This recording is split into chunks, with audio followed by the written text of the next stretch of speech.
October the 8th, 1989, and Hadassah Khan is going to ask her grandfather questions about his experiences, especially during the time of the Holocaust. Where were you exactly when the Holocaust began? You see that thing what bothers me most of it, historians write about it in the newspapers, the tragedy of the Jews started right in 39 when the Germans actually entered Poland. The destruction of Jews started right then with shooting, with casualties, and all kinds of atrocities against Jews started right there. I would like just to explain you the first Rosh Hashanah in 1939, which was, I think it was the 10th day at the beginning of the war, which none of the Jews believed it, till only when the Jewish refugees started coming in to our city. They told horrible stories. For example, they didn't encounter Germans yet on the road. What city were you at then? I was in Krasnobrod, between Tonoshek and Zamość. And they told us, as a matter of fact, we took in our house a lot of Jewish refugees who came as far away as Katowice and Silesia and so on. They told us when they evacuated themselves, the forward line was the German Messerschmitts. And when they walked on the highway, that's all they could. They walked and they didn't have any gas for the cars. There was not too many cars, there wasn't buses. So they run on the highways. The Germans came down very low with their Messerschmitts and they shot the planes. It was the most frightful in Europe, that plane, the German plane Messerschmitt, because nobody had such advanced technology. And they just landed on people, knocked people down, shot their heads. Thousands and thousands of people disappeared, and most of them Jews, of course. And we didn't believe it so much. We knew something is going bad. But 10 days after the war started, we still didn't believe that the Germans have, because geographically our city is in center of Poland, it's far away from the German border. But Erev Rosh Hashanah, and it was a sunny day, I remember, and Hitler boasted that he's very successful, because the days are very great for rain. They see the plane should be able to come in, the bomb and so on. But somehow, the Sultan made it. It should be nice days. There was the most beautiful days that day. And the middle of the day, we heard a roar of planes and a roar of motorization, and 3 planes came over, and they didn't bomb the city yet. They dropped bombs around the city. Of course, with the thunderous explosions, you got very frightened. Where did you live in the city? At the outskirts or in the middle? No, the middle city. We had a business there in the middle of the city, and we had to lie right away our apartment. And as soon as the Germans established, we heard a roar of motorization.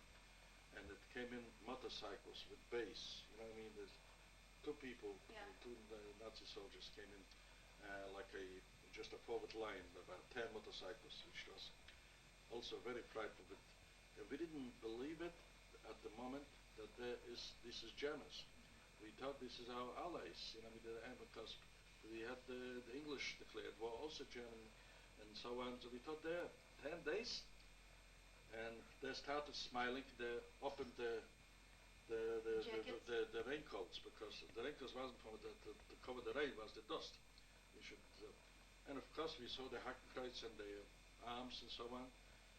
And some people went over and they touched it's English people, they touched their tanks, the machinery, they opened fire.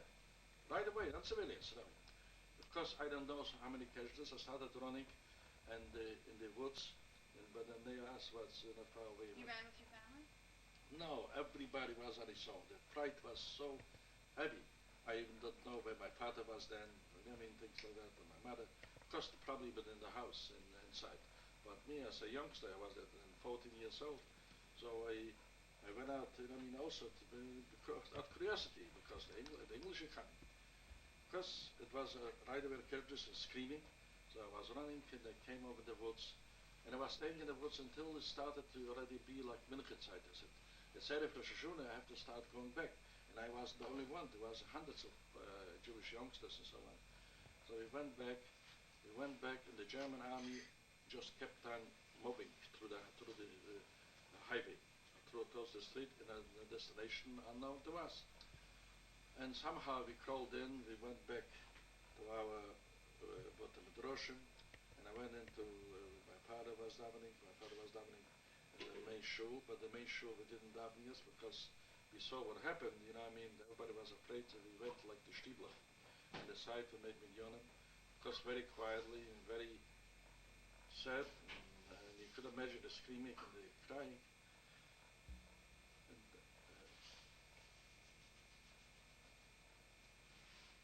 And Matze, nu Rosh Hashanah of the zweite Tag, and after the Rosh Hashanah 2 days, the Germans started, the Polish army somehow from nowhere started coming through our city.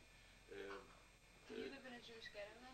No, there was no ghetto then. But the Jews lived in Poland, they lived like autonomous. The Jews lived in sections. But the city has been, it wasn't actually a ghetto, but Jews liked to live within the Jews, well, the commercial centers and so on. And the Polish armies started coming in, and they marched a lot of Polish army in a good state, actually.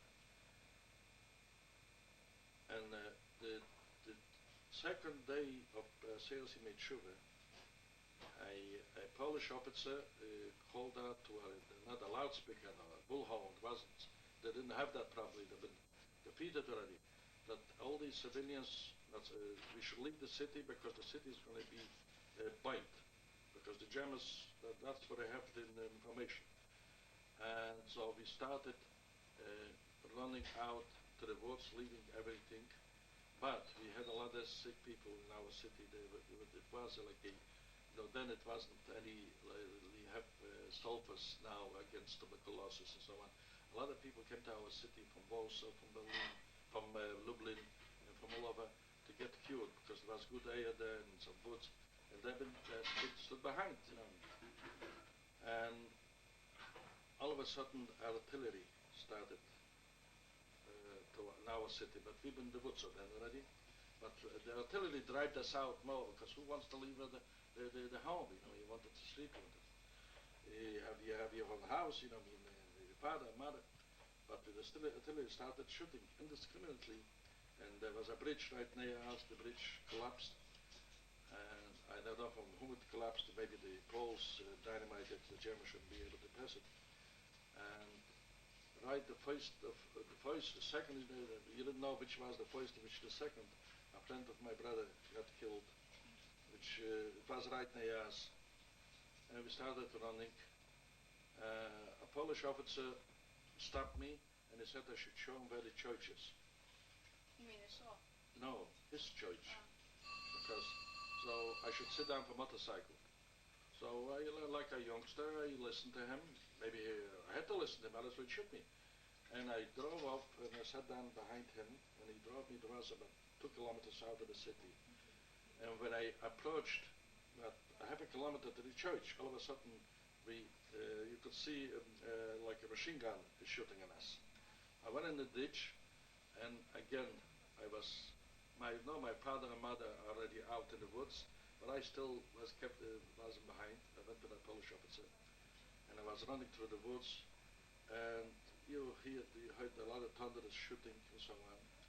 And finally I came to the place where my mother and father was, and maybe 5,000-6,000 Jews there. This was the trenches which had been built in 1914 between the Austrian and the Russian army. We knew all the time, children used to go play at Shabbos, you know what I mean. It was a nice area, but this was a place, you know, which that sheltered us, huge trenches. And when we've been laying there 3 nights in a row, and the shooting was tremendous, and all of a sudden we see our cities going up in flames. And we didn't cry, what could we do? Thank God we're alive. At the time of the shooting, I want to tell you, nobody should know it. You try, people are asking questions, where was your mother, where your father? Everybody was for himself. The fright, get such an explosion in your mind that you stick your head all over. You know what I mean? Finally, we almost prayed. We said, let the Germans already come, take it over, maybe, because they're stronger. There's no two ways about it. They surrounded probably with Polish divisions, and they're destroying them right here. And we are in the middle. All of a sudden, from the top of the trenches coming down, the Germans coming down. And no, with the machine guns and us, and they recognized that we are Jews. Juden, we mussten alle ausschießen wie die Hunde. We must destroy you like dogs. Right in a moment, you know what I mean? And he didn't shoot because one officer told him to go further, not to do anything. That officer came over, and somehow he had some kind of, we've been fooled all the time. They showed sometimes humanity and sometimes atrocity. So the Jews still believe it, it's a passing thing. You know what I mean? He came over, you probably without water. Trust me, without water, where did he have water? Within the very foot also. So he said to give him 3 people and with buckets, and we should get water. We went to go water, and about a few hours the battle subsided because the Poles surrendered, whatever it was left from that. And we went home. We've had all the charcoal and chimneys. That's all. We've been laying there, you know what I mean, we had two cellars, let's say. We slept in one of the cellars during the night. There was a few houses at the outskirts of the city, some Jewish ones, which we've been able, it was one bakery left. So we're standing in line to get a piece of bread, somehow they're baked. They didn't charge any money because it was Tzluki money, you know, from the people. The baker knew that everybody's going to pay somehow and everything. And everybody took out bread. I remember bread which wasn't even baked, you know what I mean, just because everybody's hungry. It wasn't such like a riot, whatever. We behaved ourselves like mention. And everybody told his story, and from a lot of families already missing people. Imagine, when I've left the trenches, I found my school teacher laying dead. She was a Pole, you know what I mean? But so high swollen, because for 3 days nobody was buried. There was cattle, there was pigs, and farmers together further in the mountains, you know what I mean? It was a terrible, terrible scene. We shouldn't see it anymore. We went home, and we went to that basement, and in the morning, a lot of Jews came over because the news, we expected something. So anybody, a merchant, buried some stuff. Mainly, he had textiles, he buried it in the basement. The following day, all of a sudden, the Poles, from each Polish house, which was out in the city, none of it was burned. This was just torched. You know, they knew already which, some Poles lived in the inner city, they got burned out also, but very few. They put out their crosses, and the Germans knew that this is a Polish house, and they don't do anything to them. But from the civilians, which they went out in the woods with us, but also when we went there, we saw some kind of a sign of God. I mean, that we have to be saved. They chased us out from their place, the Poles, but we were there in the trenches. We should go on the other side, so we went the other side. Somehow, that section where I was no casualties, but in their side was a lot of casualties. So, the following day, there's from all villages, they made themselves a holiday, all the village people, the Poles. And they're going to church with sacks, empty sacks, to rob anything which the Jews still have. They took away almost everything. They came into your basement? Wait a second, I'll tell you what happened. Before the war, we put down an extension, another room. And the Chanukas Abayas from the other room was for Jewish refugees. We didn't sleep one night in it. But the evacuees came over, like I told you, they walked by foot, you know, from Silesia, from all over, and they slept there. And when we built that house, everybody had to dig a basement. There was no refrigeration. You know what I mean? a basement kept cold, things like that. So you needed a basement. So we had two basements. One basement we put away, let's say, about 50% of our merchandise. The rest was in the stove. Our stove was with a cathedral ceiling made out of bricks, and it was like closed, like fireproof. So in this, the roof is gone, the house is gone, everything is gone, you know what I mean? And the chimney fell on the door of the main basement, which evened out. Nobody saw that there's a basement. But the polls showed that we have a basement. You know, the master to the Germans. The Germans came over the basement. They told them this is the basement. So they went down. There was basically dishes. You know what I mean? They gave them away and so on. But some Jewish people had the basements right in the front entrance. It wasn't covered. They even put grenades because they were cemented. They put grenades and tear them apart, and the Poles had a picnic. You know what I mean? They took out everything, like pillars, not just the merchandise, everything, totally, period. I didn't see no Jew crying even then. You couldn't help yourself. You know what I mean? You'd be so helpless in Meshuggah, period. You know what I mean? You didn't act normal. You didn't know what you're doing. And later, we didn't have where to sleep. We didn't have where to go. So finally, I was a very maybe how do you call it? A forward-going, let's say, enterprising youngster. man. I look at kids now, and I wonder when they're 12 years old, 30 years old, they're babies. You know what I mean? I helped out my father making a living when I was 14 years old. He sent me 12 years. He sent me to a different city to buy merchandise. I'll give you an example. So I saw my father and mother. We didn't have nobody. And I had my brother coming from the yeshiva from Kletsk. His name was Moshe Chaim. And he was there. He was helpless also. And he came from the yeshiva. He could have been staying in Lithuania there and not go through it because Lithuania, the Nazis didn't came in there. But somehow he got in with us. So I figure I'm going to go to the next city where I was born, where my father-in-law, where my grandfather is living. And I had a big house. He was a wealthy man. And I'm going to try to, he should help us. Maybe he could take us over, my father and mother, and whatever's left, to that city. I went over, and all of a sudden, a German cavalryman approached us. A group of youngsters, you know what I mean? Also, because they came over to us from all cities, you know what I mean? They thought this is going to be a peaceful spot, you know, because nobody knows where to run. You know? But some of them from Tomasho, from the same city, came over to us, you know, from other cities. So we've been a group of people, maybe 6, 7.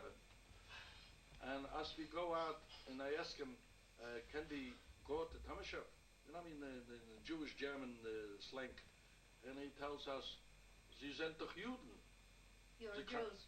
You could go. I mean, it's dangerous, but it's a gefahr, but Sie sind doch Juden. Sie können gehen. You know? So we went. I was grateful that he let us go. We went over, and it was the most terrible sight on the road. There was, let's say, start with animals. The horse has been in the artillery, in the Polish artillery, dying from hunger. People, soldiers with bayonets and the thing, and limps and everything. That was the whole thing. I went over to, I thought there's a live man, an officer, a Polish officer. He was leaning on a motorcycle. So I thought he's repairing something, he's looking something. I went over, I touched it. I touched him and I called out in Polish. He fell down. You know, he was a dead man. You know, they've been strafed from above. You know, I mean, things like. It's a terrible thing. There was some German casualties also. As a matter of fact, we felt free to go over. We saw a German is burying the dead ones, their own. Probably, or they taken them out. I don't know, whatever it was. As soon as we approached them, they just cleaned it right away, ready to shoot. I came over to my grandfather's, and I see the house is standing. 80% of the city was also burned out, Jewish section. Synagogue. And by my grandfather's house, maybe about 100 people. And the following day, you had to be in Kippur. But 2 days after. You know what I mean? I can't remember exactly today, 50 years, you know what I mean, passed by. So, and they're preparing somehow for Yom Kippur, whatever they had. And I had such feeling. I should have been happy. My grandfather was the sweetest man. He asked me why I cry. I had such terrible feeling. I heard shooting from our side, from our city. Still shooting, and I left my father, my brothers behind. I'm not going to tell you the story about what happened in Yom Kippur. They killed maybe 15 people in Tamashep, just for playing. They went in, some Jews played, they saw him, they've been taking pictures, they were laughing, and a bullet inside killed somebody. I mean, they're just playing, and randomly, about 15 people got killed. 4 I didn't know, even if I once a year came to Tamashep. I was born there, but once a year, I mean, the people are growing. So as I 4 of them, they were standing on my side. I can remember. After Yom Kippur, I started telling my grandfather he should do something. He said he has one balagole, I mean one who has a horse and buggy, but he wants to wait another day, and then he's going to go with me. There was see to help us. And meanwhile, in the time of Yom Kippur, 3 German autos came into. My grandfather had a big, in the center of the city, a big yard. They opened the. Then when they made all the Jews there, they disrupted them, and they should bury all the things, the German horses, Polish horses, which they died in the battle. And they've been ready to shoot them, but by us there was one Polish baron, and the staff of the German army was staying in his palace, and Jews always dealt with him, even if he was a big anti-Semite, by behaving himself and the same, which the Congress over here, we had all kinds of interviews, but he didn't want something that atrociously should happen over here. So he probably did something, and a German cavalryman with a horse was running towards that area, giving signals with a gun, shooting high. And the Germans didn't know what it is. And they stopped, they didn't shoot him, and they came over, he said he should not do it. There's an order from the staff not to do that. So they start taking pictures, like the Jews, laughing, joking, and they left. Of course, they had to take out the horses again, take out the clothing, get dressed, you know what I mean, Kippur, and the talisim and so on, and they went home. And that's probably the feeling which I had in Tamashep, being then, you know what I mean, crying and all the time. Imagine now we're eating, we're going to eat that. I didn't taste a drop of food that day, before and even after Yom Kippur. You know, I had to just such that feeling. You have no idea. You feel a doom coming on. So the question is that which bothers me even now. Why I'm telling you all these stories is the people have not just people, history, and a lot of historians, including Jews, and the story about the destruction of Jews, when it started and how it started, it's very distorted, because for my eyes it started right the beginning of the war. As we were learned by horse and buggy, or by walking, because there was no cars, there was no buses and so on, we encountered in the highways Jewish people running, also with very little belongings, telling horrible stories, how they took out men, 50, 100 at a time, shooting them in the woods, disappearing, they don't know where they are. But the most atrociously thing, which we had a lot of big Jewish families, always had relatives in adjacent towns. And when somebody comes and tells me, let's say, that man who lives as my neighbor and he got shot, then I start believing. But just 50, 100, you know what I mean, don't believe it. he had relatives in Ljubljašov, which is about 80 kilometers away from us. 80 kilometers in Europe then, which without authorization means a lot. It's a distant area. There's a river book, the calls there, and they're surrounded. Some say 2,000, whatever, but the latest count it was 600 Jews. They took in and they dripped them in the book, and they tell them to swim with their clothing, because every Jew took a little bit on himself. You know, he knew that it's a danger, so he put something weight on himself. And they started shooting at their heads with the machine guns, and none of them showed up alive after the war. And they shot all the city. Of course, they came, the city was emptied out. They started to, everybody was running from fear and so on. But telling you that it bothers me now that still people didn't believe that the Germans could do such thing. I encountered people, you know, elderly people that said, we've been with the Germans in 1918. I shouldn't say even bad about it. The time is very short. I know you told me that it takes you just 1 hour. When we came to get to Zhulkev, I went in and I escaped and Simchas Torah. Even Simchas Torah, you're not allowed to drive. It's a Jewish holiday. But it was just like a Kirch Nefesh. I had to rescue my life. And I went with my brothers in until we found, because we had relatives there. And my cousin had a tenant who had his son had an office, the dentistry office. So I knocked on the door after finding, because the animosity towards even some Jews, towards refugees who lived, who didn't encounter the Germans yet, because the Germans didn't occupy them. So I said, Good Shabbos. So he walks out with a nice robe and everything. Good Shabbos, you riding in Shabbos? I said, don't you know there's Pekich Nefesh, I'm rescuing my life, don't you hear what is going on? Thousands upon thousands of Jews are dying, getting shot. He says, don't tell me the story that I know 1918 in German language, he speaks to me. We've been living together, we had the Austrian Empire over here, Franz Joseph. You know, I mean, it's nothing could happen, such thing. Where are you coming from? He says. I said, your boss who you live by is my cousin. You could ask him where I'm coming from. You know what I mean? His name is also Bregstein, the same my father said. But later he came, he apologized. Because the reason was because a lot of refugees running swarmed the city swelled fivefold almost, you know what I mean? So they felt a little comfortable economically, you know, yeah. So to speak.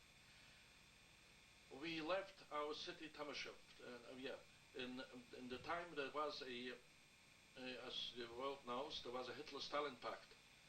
And the Germans lived like allies, you know, with themselves. So Tamashov was before occupied from the Germans.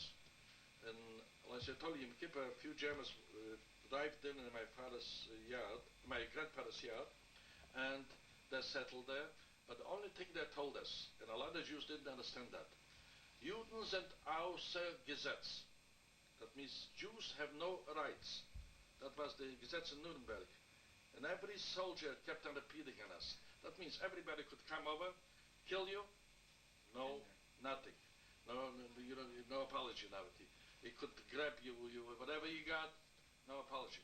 And they did it. And they asked for a room. When they left, they said, don't go out at night because the Russians are coming in, and we are moving out from that city because we're going to the border, which is 7 kilometers further. Belgians. I'll tell you about Belgians. So we went out. We not right away, but the Russians came in. The only thing the Russians did, they didn't help us a bit. They just didn't shoot us. But I mean, our life is saved. My grandfather had a big sukkah, you know, I mean, a permanent sukkah, you know, I mean, with the oven, with everything. I mean, the European people lived comfortably. You didn't, for 500 years, our city existed 500 years. Can you imagine? I just spoke yesterday with my son, and people know that they need a sukkah, they need everything, you know, I mean, it's just to live comfortably. Even not so spaciously, but everything was in a spot. That's the reason nobody wanted to move, nobody wanted to escape, unless the shooting was in his ear, so to speak. Because the cemetery, how could I leave the cemetery? My great-great-grandfather's there, you know what I mean? How could I leave the synagogue? You know what I mean? How could I run, you know? Anyway, we've been bound up in Zhulkiv, which is Galicia, not far away from Lvov. And the life was horrible there. First of all, the hunger. There wasn't enough bread for us. To say that you're going to work, where are you going to go work, and where are you going to make it? People just died from hunger. Get swollen from hunger right away. It didn't take long. Imagine over here you have a home, you have children, you have everything, and you wander. You're one of hundreds of thousands, you know, which are surrounding you. You can't even complain. Let's say, for example, I was going out you had to stay in line for bread. They give you a half a kilogram bread. I went at night, and already after Sukkot, a wet snow started coming down with my grandfather standing in line, and we came to the end of the line. There was no more bread. I mean, things like that. But this wasn't, you're still alive. All of a sudden we started thinking maybe the Germans quiet down there. There's not such horrible things. It's not far away. Maybe we're going to start smuggle the border. The border wasn't so tight, and we're going to back home. All right, in our house we cannot go, but we're going to grandfather's house. We heard that surrounding, they brought Jews to Belgium, and they're digging trenches. The Germans brought them? Yes. They brought, beginning this, they brought from Tomashov, and later they brought from Zamość, from all surrounding cities. And some people wondered, but still not believing, where is the party which they brought from Zamość? Where the party they brought from Israel? They didn't know it, just digging trenches. After the war, Belgium is the biggest after Maidanic. The biggest, almost next to Auschwitz. The Jews from Krakow, from Lemberg, from all surrounding cities been buried in Belgium. There wasn't any crematories. Later they found out they just used sharp instruments to kill Jews. They saved even bullets and just burned them in piles, you know, things like that. People still didn't believe everything. People still say, oh, well, I want to go home, because our sages say it's worse the starvation from hunger than death itself. And it's not true. Now, nobody went through that. What hunger means. Hunger, you don't eat 1 day, 2 days, 3 days, you want to be dead. You're failing already. What's the use living? You know, what's the use living? Your mind doesn't stop working and everything. You know, let's be over with it. So we had in mind to go back. And the Russians, but there, of course, as refugees, the Russians say we should move back. We should go 100 kilometers away from the border, from the German border, because they knew our feeling. So they brought a German commission, imagine, a German commission in Lvov, and they're going to register anybody who wants to go back to the cities in Poland which under the German occupation. And believe it or not, tens of thousands of Jews surrounded that commission and to register themselves. I personally wouldn't go back, even I would go against my own father. My father went to register. I had a feeling, you know, there was only one leader in the Jewish diaspora. If you heard about him, Zev Jabotinsky. You heard about him? He was the only one who knew what is coming. It's like a prophet. He was a brilliant man, you know, I mean, just, nobody, rabbis, nobody else. Nobody else. He said, Jeden liquidiert im Gules, and nicht wird the Gules eich liquidieren. And another thing, he told him, learn to shoot.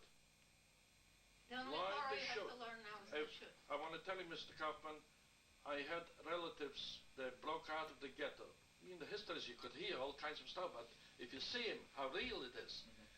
40 youngsters from 100 has been survived the war by taking a few guns and running away in the woods. All right, the Germans didn't go after the woods, and that's why such a big heroes like they describe him. They made somebody else doing the dirty work. The Ukrainians, the Poles, they went to them the woods. They made them casualties, you know what I mean, things, but they still defended themselves. And everybody's afraid of his life, you know what I mean? They didn't run after them, and so on. And my cousin, you know what I mean, although she's not alive, never kind, but her and her husband and a lot of friends lived through, you know what I mean, they fought.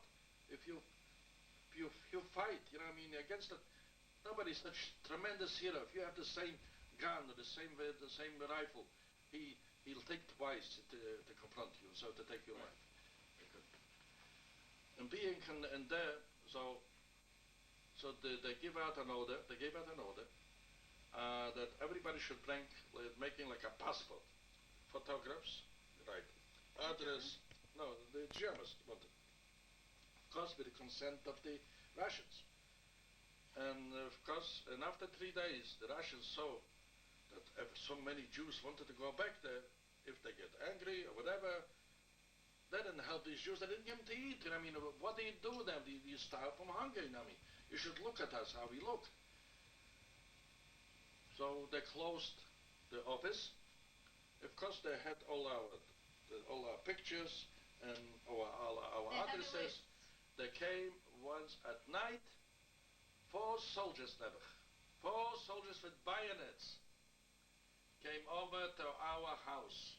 Luckily, somebody said to my father that this night is going to be a surrounded. You know, the Russians, the KGB does everything at night.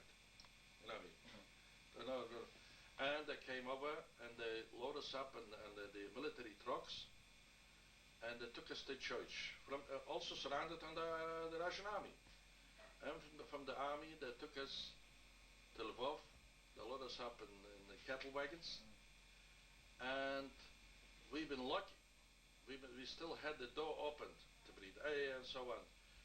With us, How many people were in the wing? and our wagon was about 10 families, very congested. You know what I mean? You should excuse me, my bucket to do the whatever you need. You know what I mean? Things like that. The smell. You have no idea. But behind us, in front of us, trains passed.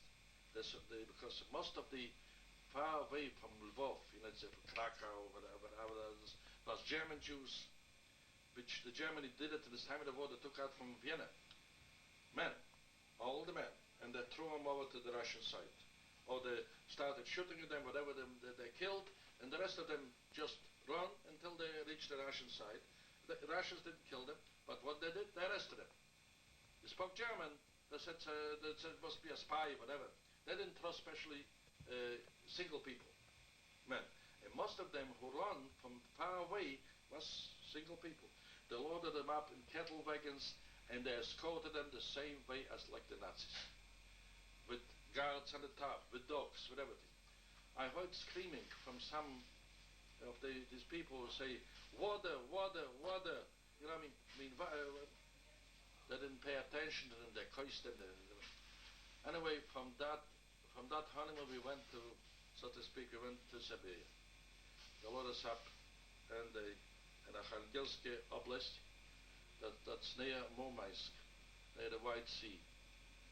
And the only thing, we've been very shocked. First of all, they told us they're taking us in Russia to work in cities. But as we approached Moscow, in the wagons, with the few wagons, with the doors were still open, we could go outside the station to buy some bread, if you had money and so on. But in Moscow, one of the officials came over and told us, we're not going nowhere in cities. We are special people who being not evacuated, переселенцы. How do you call it in English? I don't know what word to use it. That means Relocated? Relocated. We're being relocated. Where? This, he didn't tell us. And they shot the wagons. They shot the wagons with such anger that I didn't saw it in my eyes, but I heard the screaming from that family. A girl just, you know, how you move this, put her head up and they chopped her head off. So right away they stopped the train. The train didn't move, and on the second station, So in the had took off that wagon from these few families, which live in the wagon, and the rest went. You know what I mean? In order not to, people shouldn't know about it, what happened, but we've been right there, right near that wagon. The anger towards us was like we've been the biggest, they've been murderers, not just refugees, not just casualties from war and so on. And they brought us to in the middle of the woods. My mother was pregnant. She was a young woman. Over there, if anybody would know the terrain there, it's horse and buggies cannot go, wheels cannot go. Have sleds in the summer even. In the summer, have sleds. You ever saw in the pictures there? Yeah. Have sleds, because the woods, it's swampy woods. There's swamp. Let's say 18 kilometers took us about 6-7 hours, or maybe more. Who knows? Maybe in the morning we got out with the wagons, and we'd come almost late in the afternoon to there. My mother, I went over to one of the guys, to one of the KGB, and told him. Then it was Enkover there, not KGB. They changed the names all the time, like a leopard skin. So I told him that my mother's pregnant. He sat down on our pillars with a buggy. My mother walked in the swamps, you know. So I told him, let my mother go in there. You can sit down because she's pregnant. And she fell in the ditch, you know, I mean, she was dying. Said, "Ничего, придем там помоемся." I mean, we're gonna come in the place. She's gonna wash herself. I mean, there was no place where to wash and everything. We came over, and there was barracks. This barracks was standing since 1928, and you could see traces from barbed wire there, and the elevations from the guards still standing. We knew there was people there, but later we heard they behaved themselves also almost like the Nazis there at that time. In 28, and there was liquidations and for a lot of peasants and Jews and rabbis, because you didn't find in Russia somebody should say, I was a rabbi in Moscow. There was nothing, almost. To give you an example, I wanted this should be recorded. And the only thing which we worked there is in the woods, but I wanted to should be recorded one episode. Being in Europe, living in Poland, we still had a feeling of democracy, that you cannot arrest a man, you still had a court, you still have, prior to Hitler. So we said there must be a mistake to send us to Siberia. What for? Why? So we made not a strike. We said we're not going to work. But the commandant told us to take a hatchet, take a saw, and go out to the woods. Tomorrow is going to teach us how to work. There have been doctors be us, merchants and shoemakers, and all kinds of Jewish trades or whatever. We said, no, there's nothing else but that. So we didn't go to work. Later we went to the commandant, and we told him that we are putting all our belongings in one barrack, and he's going to be responsible. We are going back, foot back. Oh, he himself should write a letter to Stalin. We're such naive people, you know what I mean? So he said, wait. And we waited 4 or 5 days, whatever. I think it was a Wednesday and a Sunday morning. We hear a lots of shachar, you know, we right in the harbor, we could see it. We look out the window, we saw men with bayonets, with rifles, in black mundos. We found out later this is the guys who liquidate. There's nothing to say about it. And they surrounded each barrack, 3-4 people, and they took out. Later we found out they made signs that this is the leaders. One student from Warsaw, one from Lodz. He was a poor man, you know. He didn't have any children with a how do you call it, pregnant women, and one man who had 5 children from the row. And they bound them just like caps. I didn't see it. I couldn't look out even. But people near the commandantur, you know, I mean, they couldn't look at it. They bound them and they put them in the half slates. I could assure you, if they came already to the 18 kilometers, I don't know if they've been alive, you know, things like that. And we wanted to go out, and we started asking questions. It says, you deserve that. You know what I mean? You strike, you know, things like that. All right. Later, they came over, all of us went to work, and and we learned the trade, how to be lumberjacks, and maybe as good as the Poles. There was a Polish people there was Russians, but it was a horrible life there. We've been there about 18 months. Later it was the agreement, without us knowing it. They announced that there was an agreement with the Polish government in exile in London and with the English government that they have to put free the Polish citizens from the Poland in order to create a Polish army. So then it started, if you know the history, it started Anders, General Anders army. And by being there in the camp, you had to be very careful not to talk against Russia, against some criticism, some complaining.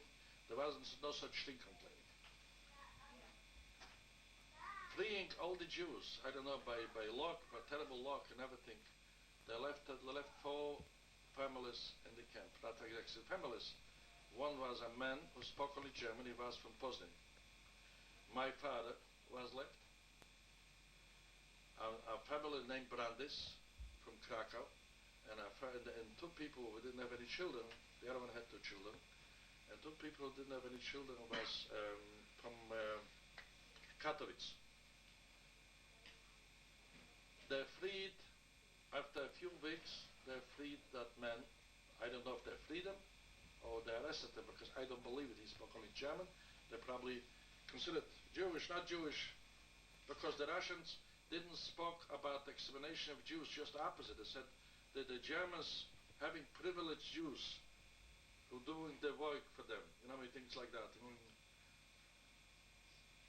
So, and they freed the other 2 families and they left us. And I didn't know for what.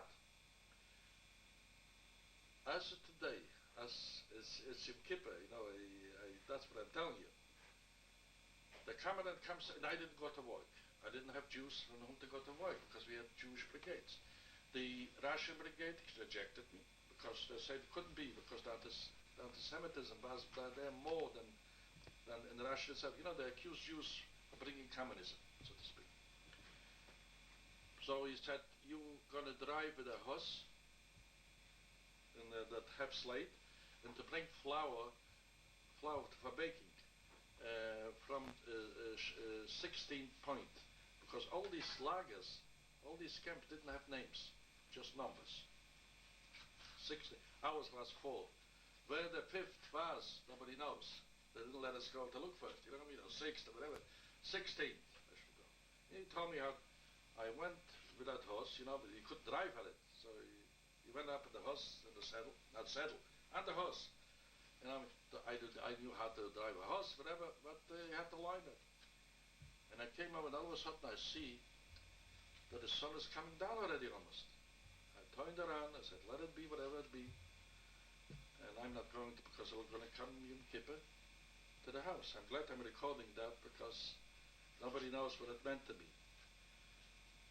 And I came back, my mother started crying with such tears. And after that, she couldn't stop crying, so she went out. It was a river in the middle of the camp. She went out to cry there. Because she expected any minute the commandant is going to come and take me away from the family. That was even the biggest punishment, like I told you before. Single people, they're treated atrociously. Because a lot of more single people run away to Russia as Jewish people, and less survive than families.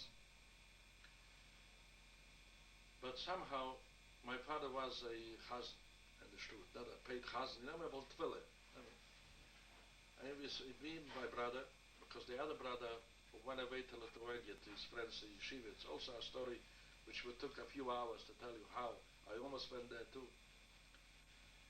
And we started saying all that you could know what feeling that could really was said. And all of a sudden, a messenger from the commandant comes over, and he knocks with his foot in the door. Be a bit sure that he's going to come for us to arrest. He said, come to the commandant too, you've been free.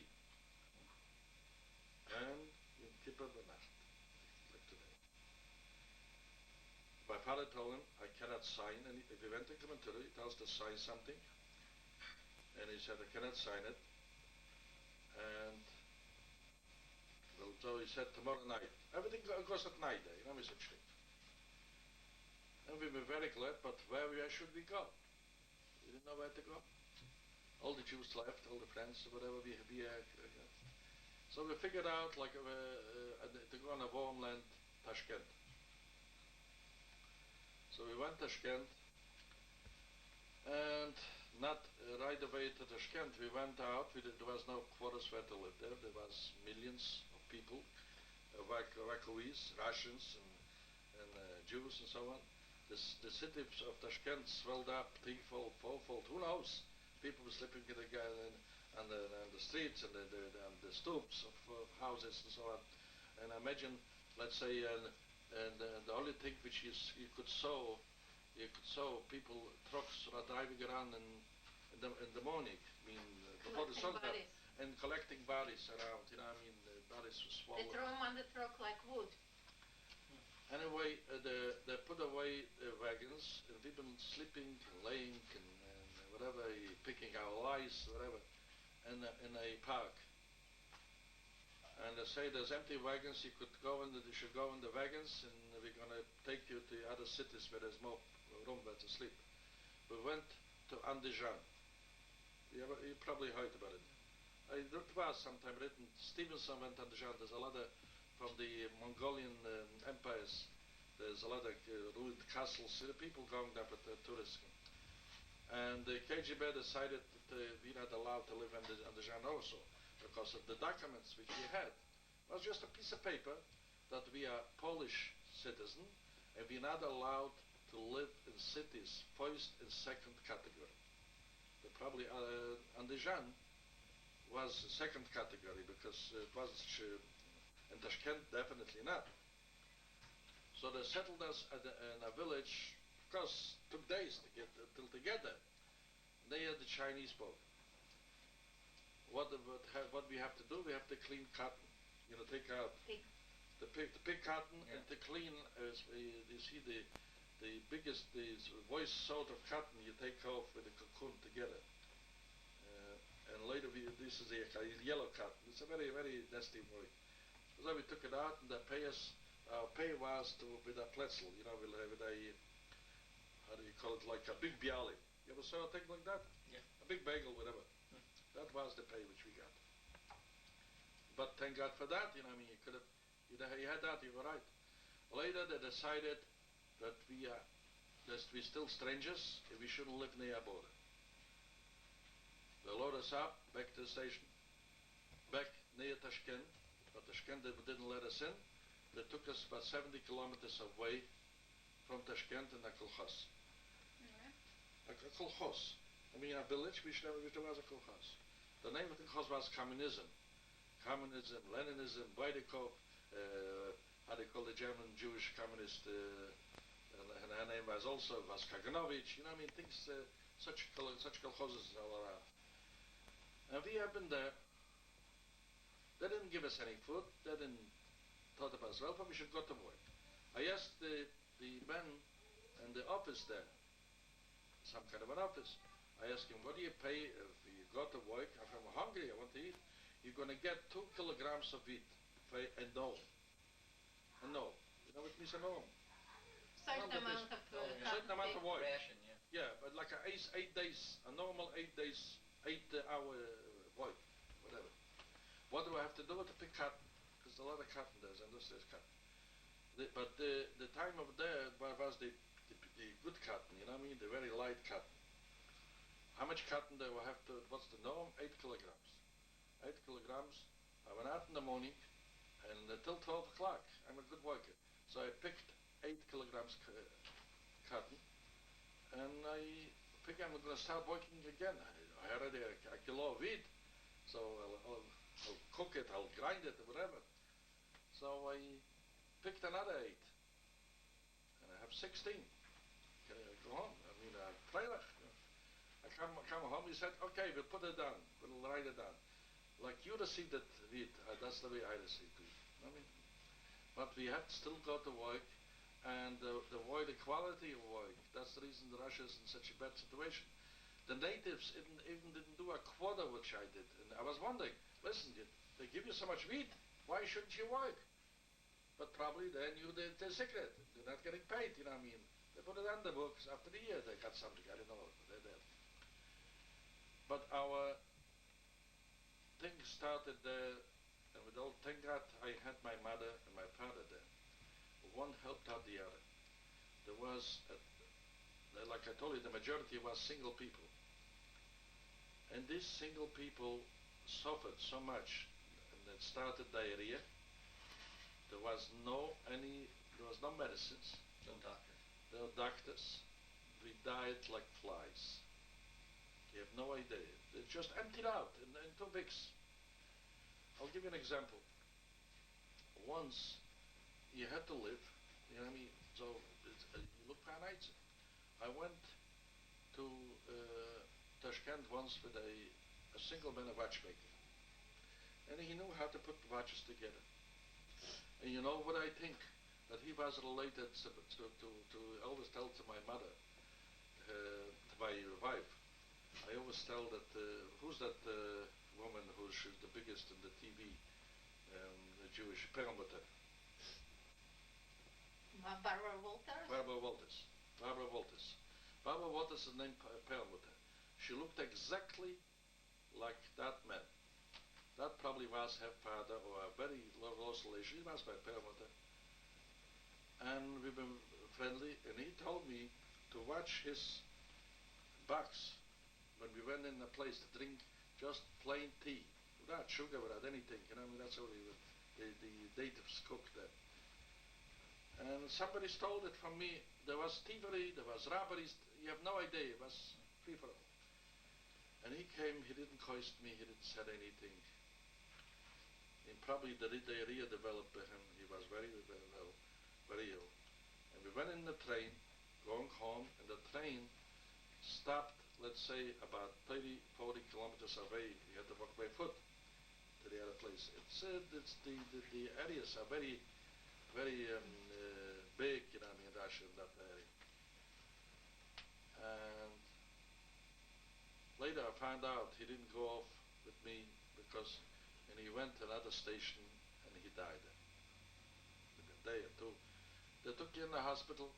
They didn't give you any medicine, and you didn't have anything and no help at all. I'll give you an example. I'm going to skip a lot of things which happened in between.